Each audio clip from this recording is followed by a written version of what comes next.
In 1993, Steven Spielberg brought us a very different kind of project. Not a sci-fi, not a mystery, not even a horror film, but rather a zany cartoon about the Warner Brothers. Who knew these wacky siblings would leave us with so many memorable songs, amazing celebrity cameos, and some epic segments like Potty Emergency? Hi, I'm Joe with Channel Frederator, and today we're checking out how this silly yet witty series got started and got everyone to remember their state capitals and all the world's countries. So hello, nurse! This is 107 Facts About Animaniacs. Let's get started.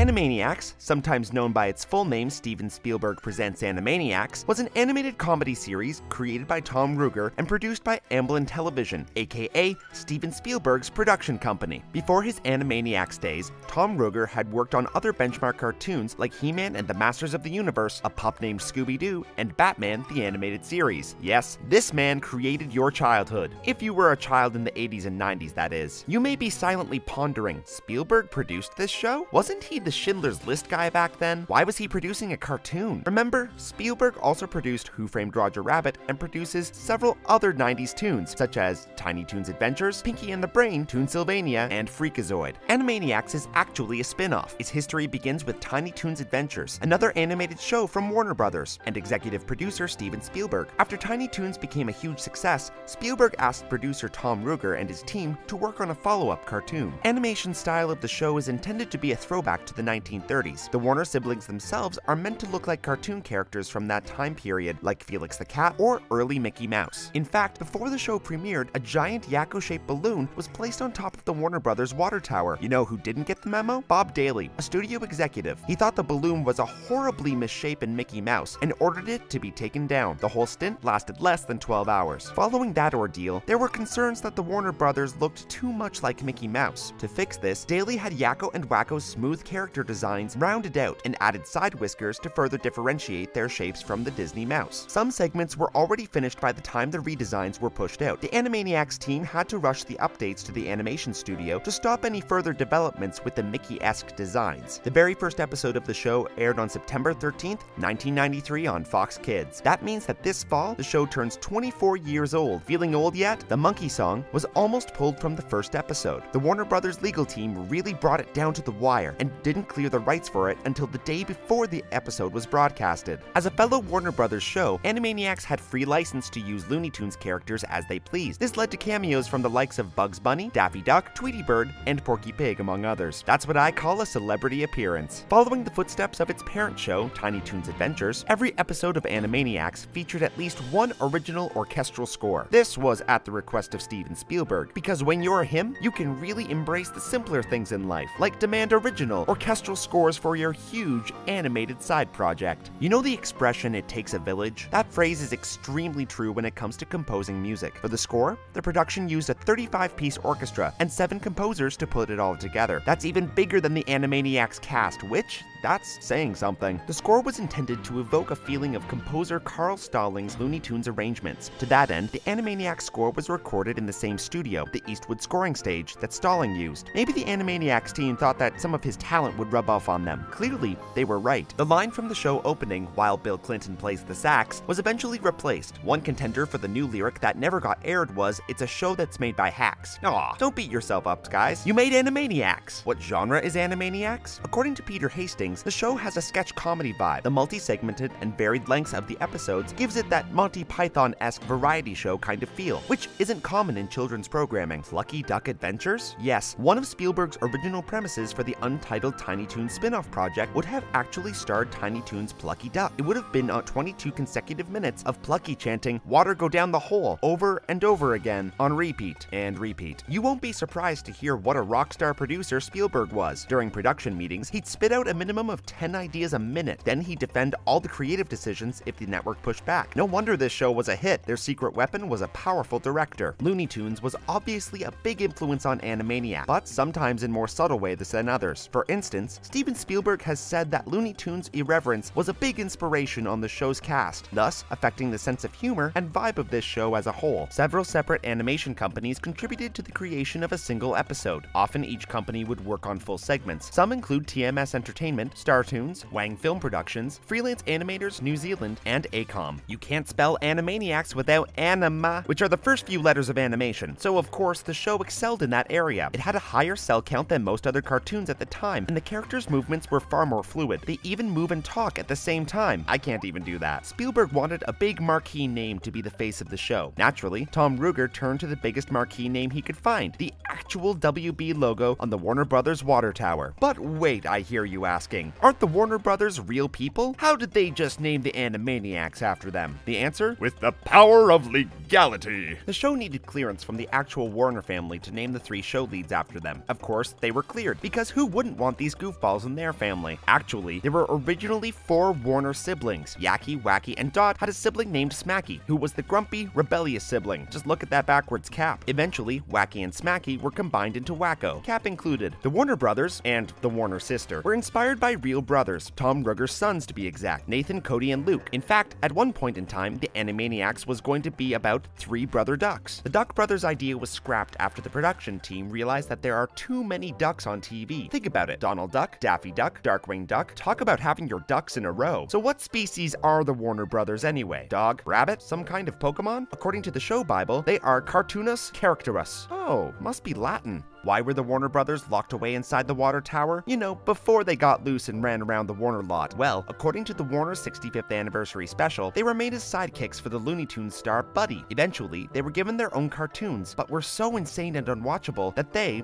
the films and the Warners, had to be locked away to hide their shame. The casting team tried to find children to play the Warner siblings, but none of them worked out. The humor was too referential, and sometimes too mature for kids to pull off some of those deliveries. Guess kids can't even be kids these days. Talent is definitely a key factor in selecting a voice actor, but according to casting director Andrea Romano, hotness also plays a part. Not physical attractiveness or like temperature, but popularity in the zeitgeist. It's why you may not know a lot of the guest stars from Animaniacs. They were all hot in the 1990s. Rob Paulsen voices Yakko. Like many of the other voice actors on the show, he worked on Tiny Toons before Animaniacs, and made the transition to the new show courtesy of Tom Ruegger. The odds of being hired onto the show were in Rob Paulsen's favor. Casting director Andrea Romano selected the 5 best auditions to be sent to Steven Spielberg to choose from, and 3 of them were Rob Paulsen originals. To give you a taste of Paulsen's incredible range, he also voices Dr. Scratch and Sniff and Pinky on the show. He has previously voiced Raphael on the old Teenage Mutant Ninja Turtle show. He's a man of 1,000 voices. Both Yakko and Hello Nurse are fluent in Japanese, so the real question is, why haven't they done an anime spin-off? Tress MacNeille voices Dot, and she was also on Tiny Toons as Babs Bunny. You may also recognize her as Dolphin Agnes Skinner from The Simpsons, as well as the voice of Daisy Duck. Tress MacNeille's audition for Dot was so much better than everyone else's that the casting team had zero doubt that it would be the one that Spielberg picked from the bunch. Dot is just a nickname. Sherri Stoner came up with her full name, Princess Angelina Contessa Luisa Francesca Banana Fana Bobeska III. How she got Dot from that, we can only guess. Wakko was the trickiest voice to cast because his name was so literally wacky. All the auditioners would give over-the-top wacky voices, and none of them landed the part. It got so bad that Tom Ruegger brought in an almanac and would select iconic figures for his auditioners to do impressions of, presumably so he wouldn't have to hear their crappy Wakko voices anymore. There's your lesson for today, kids. Don't be so literal. Jess Harnell eventually landed the role of Wakko. He won over the casting team with his distinctive impressions of each of the 4 Beatles, particularly his Ringo. Just a couple adjustments later, Wakko was born. Harnell was brand new to the voice acting circle, so Rob Paulsen and Tress MacNeille became his guides into that wonderful world, including teaching him what to say during interviews and other live appearances. See, they were a family in real life too. According to Andrea Romano, the Warner siblings' voices were pitched up 5%. This not only gave them a more youthful tone, but also made them sound slightly non-human, which we can definitely say the Warner siblings are not. Animaniacs had a whole slew of potential supporting characters that never made it to air. Here are some facts about those rejected designs. First off, Nipsey and Russell, a masked duo of raccoons who hit the streets in the night as con artists. Spielberg ditched that idea because the show had so many dynamic duos as it was. Then there was As the Petri Dish Turns. This was going to be a microscopic look into the soap opera starring a single-cell organisms. Not gonna lie, I'd watch a season of that, but if bacteria leaves protozoa, I am rioting. The Flea family, originally from Tiny Toons Adventures, were also slated to make the jump over to Animaniacs as part of the supporting cast. They never made it in the end, maybe because a show about a bunch of dog siblings with fleas doesn't sound like any fun. Last but not least, we have Bossy Beaver, who was obviously pretty bossy. The Big Beaver boss was based on Ken Boyer, a Tiny Toons artist who was known for his work ethic. Bossy Beaver's mission was to build the best damn ever, an effort which would have been thwarted weekly by his sidekick Doyle. The final say on all of these potential characters fell to the one and only Steven Spielberg. He was still busy making all those iconic movies, but set time aside to hear about the misadventures of the Warner siblings and their wacky friends, or to veto and discard the ideas entirely. It went both ways. Who has the power to overrule Steven Spielberg? His kids. Spielberg had originally cut Mindy and Buttons from the show until the junior Spielbergs saw them and loved them enough to veto his veto. Now that's power. Speaking of kids, Wakko is 11 years old. He may say he's 7 in the Hello Nurse song, but the writers only wrote that line because it rhymed with heaven. But wait, doesn't 11 also rhyme with heaven? Wakko's gooky face is an homage to Harpo Marx. Both the name and the face, you know, with the puffed cheeks and swirling eyes, were originally trademarks of the Marx brother, not the Warner brother. The catchphrase, "Hello Nurse," was written by Tom Ruegger, but it wasn't meant for Animaniacs. Actually, he wrote it for Buster Bunny on Tiny Toons. The phrase was intended to be Buster's version of "What's up, Doc?" but they never ended up using it, so Ruegger repurposed it for Animaniacs, thus giving Hello Nurse her name and cementing another iconic part of the show. There's some uncertainty over Hello Nurse's IQ. In the Hello Nurse song, it's 157, but in the film Wakko's Wish, she says it's 192. Either way, it's clear that she's working way below her potential pay grade, since 192 is leaps and bounds ahead of even Einstein. Hello Nurse makes a cameo in Tom Ruegger's recent show, The 7D. In the episode Grim the Dragon, Free Teensy, there's a nurse who suspiciously resembles her, down to the eyeshadow. She's just lost a bit of,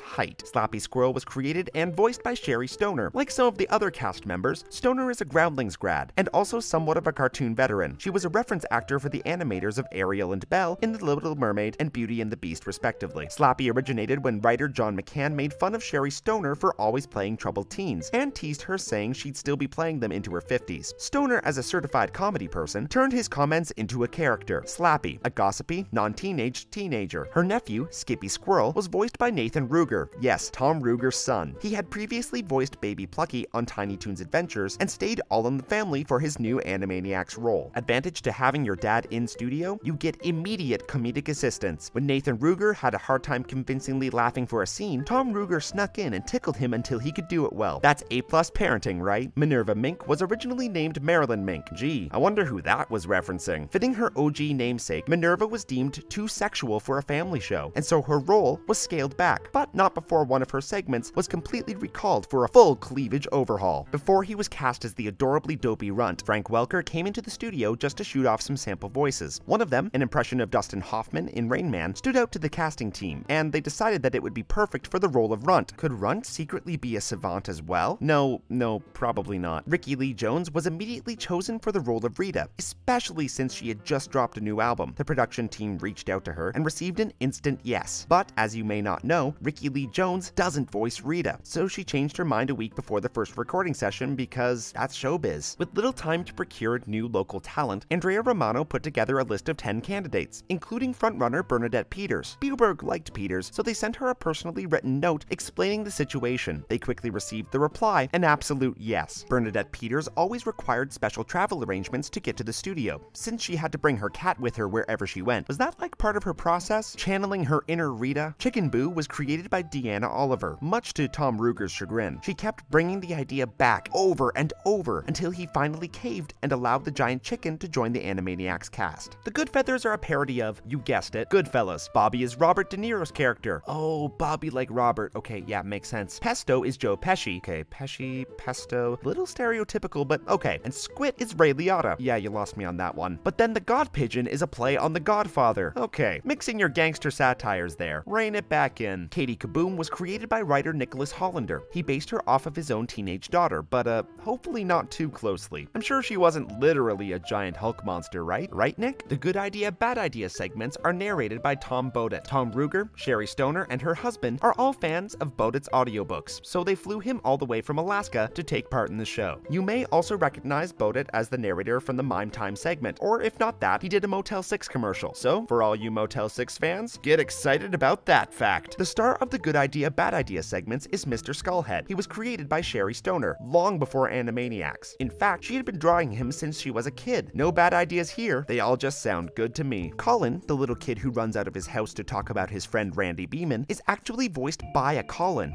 Wells, the son of writer Deanna Oliver. Man, the writers on this show were really putting their kids to work. But don't worry, the writers were working their own butts off too. Mindy's famous catchphrase, "Okay, I love you, bye-bye," was written by Deanna Oliver. Okay, we love you, Deanna, bye-bye. Yakko originally had another would-be iconic educational song. It was called The Geologic Clock and was all about the history of, well, everything. Sadly, it got scrapped, but writer Randy Rogel performed it back in 2012 for Rob Paulsen's Talking Toon podcast. Just as the writers all appropriate their kids for roles and ideas, they also adapt their own life experiences. Episodes such as Ups and Downs, Survey Ladies, and I Got Your Can were all based on true experiences by Paul Rugg, Deanna Oliver, and Sherri Stoner. And little known fact, Steven Spielberg spent his childhood locked in the WB water tower. It all comes full circle. Bumby's mom is another instance of one of the writers turning their personal tragedy into comedy. In this case, that personal tragedy was Sherri Stoner's, and it was about her first time seeing Bambi as a child. Yes, a truly traumatic thing to experience. Writer Peter Hastings was the one behind Baloney and Kids. Around that time, he had been watching Barney with his children, and according to Tom Ruegger, he needed to respond. Imagine having to watch Barney so much that you actually feel compelled to fight back. Keep fighting the good fight, Pete. Needless to say, the writers of the show had some strong opinions. They often got political too. Although, according to Spielberg, this was one of the places that the show really shined. The writers weren't afraid to insert a bit of that slant, knowing that there would be viewers with a different bias, but unwaveringly depicting their point of view anyway. That's actually inspiring. Do I hear trumpets? The Wheel of Morality segments were introduced for a twofold purpose. On the one hand, they contained recyclable animations that saved production time. On the other hand, they could fill awkwardly remaining episode space if there was extra time left over, but no room for another full segment. In the short Potty Emergency, there's a Mystery Science Theater 3000 reference. In the bad sci-fi film that the Warners are watching, the characters MST3K can be seen over the window that a woman is screaming out. The fact that the Warners are watching a bad sci-fi flick is also an allusion to the premise of the show. Animaniacs wasn't afraid to parody popular pop culture figures, and sometimes they couldn't be stopped either. Tom Ruegger actually bumped into Tim Robbins backstage at the Emmys one year, and after Robbins said how much he loved the show, he also requested that they not put him in. But it was already too late. Dun dun dun! No one is safe.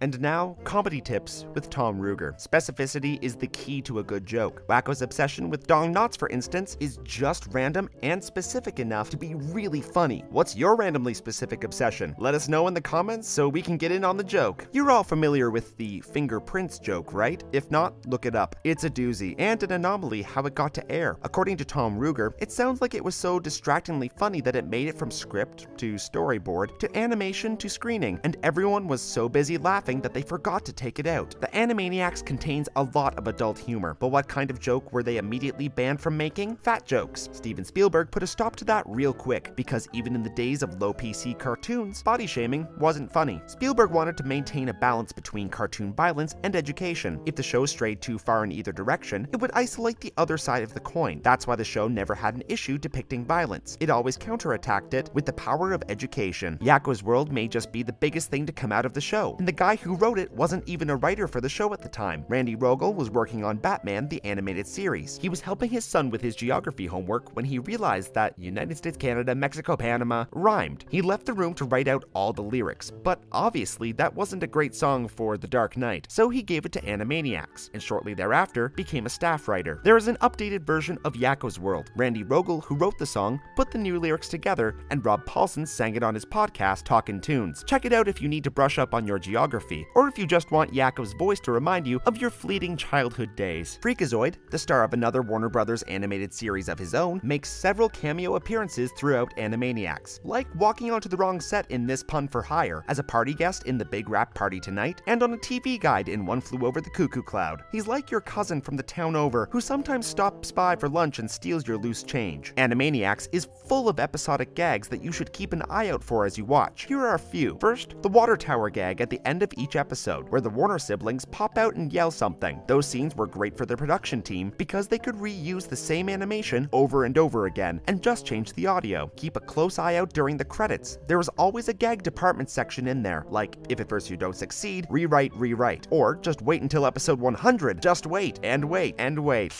That one stung, and you'll see why in a few facts. Oh, and while you're there in the credits, look out for Kathryn Page. She's listed not only as the assistant to the producer, but also as a gag credit, like Good Witch, Makes Checks Payable To, or Plotting Revenge. We're sure there's a story there, but we haven't cracked the case on it. Beginning with episode 70, Animaniacs moved from Fox over to the WB in the kids block. Since the show was targeted more towards full families, it didn't do quite as well in this new home, which ultimately caused the episode orders to teeter out. Tom Ruegger poked fun at this on his Reddit AMA, saying, "Good idea. Airing on the Fox Kids network. Bad idea. Airing on Kids WB." Apparently spin-offs lead to other spin-offs. Animaniacs spun off from Tiny Toons, and later, Animaniacs got a spin-off of its own, Pinky and the Brain. We tackled 107 facts about that show already, so check out that video after this one. Stay with me now. All in all, the series ran for 99 episodes, just one short of that much sought-after 100. Unless you count the movie, there's a nice even run of episodes for you. The final episode aired on November 14th, 1998, the same night as the Pinky and the Brain finale. What the heck, Kids WB? You decided to destroy our entire childhood in one single night. The series finale of Pinky and the Brain was a Star Wars spoof called Star Warners, and features many of the recurring cast members across both shows. It may even be a better Animaniacs finale than the actual Animaniacs finale. Looks like Kids WB chose Pokemon over our beloved Animaniacs. When the network was given the Pokemon show for free and got major returns from it, they decided that this was the way to go, and canned their OG programming. When Nickelodeon acquired the rights to air Animaniacs and Pinky and the Brain in the early 2000s, they decided some rebranding was in order, and by that, I mean they plastered their logo all over the intro sequences of both shows. This was a controversial move for fans, because Nick didn't commonly do this with their other shows, so viewers weren't sure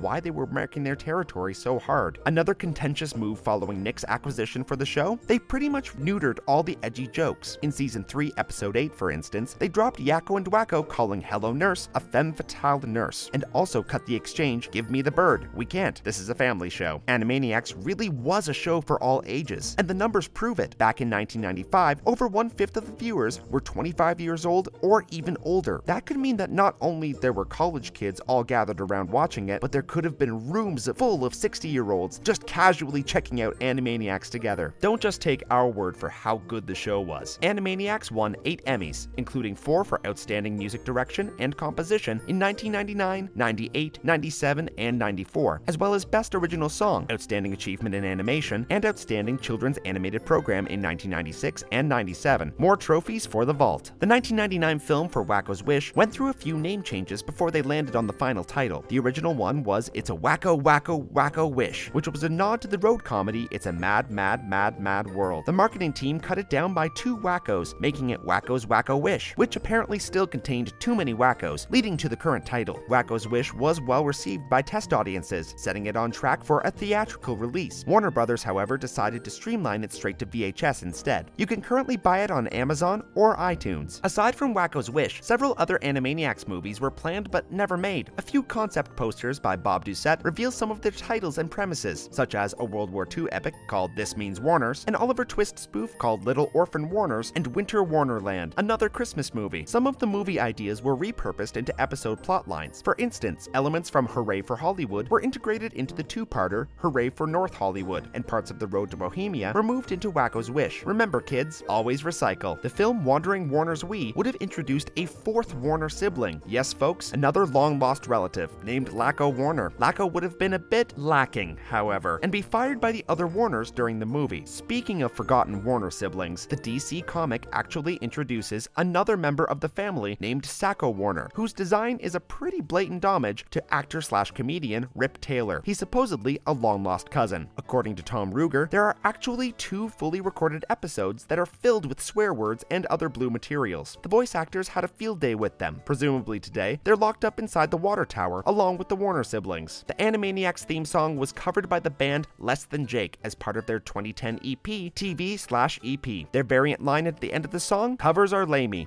but maybe not this one. Do you wish Animaniacs was around today to comment on current celebrities and pop culture? So does Sherri Stoner. She still calls Tom Ruegger with ideas on how Slappy would comment on OJ, the Kardashians, and President Trump. Quick, sign every internet petition so we can make this happen. Would modern audiences appreciate the Animaniacs? Based on Tom Ruegger's infinite animated wisdom, we're assuming no. Modern cartoons, he says, have grown more niche than the ones in the 90s, and Animaniacs has way too broad an appeal to be desired by any network. networks. Aw, but what if your niche interest is broad appeal shows? That's it for now on these wacky Warners. I'm Joe, and thanks for watching 107 Facts About Animaniacs. Who's your favorite Warner sibling? What's the best song they spun out? Comment below and let us know. Don't forget to click the bell to become part of the notification squad. We have new videos dropping every week, so make sure to subscribe, because remember, Frederator loves you.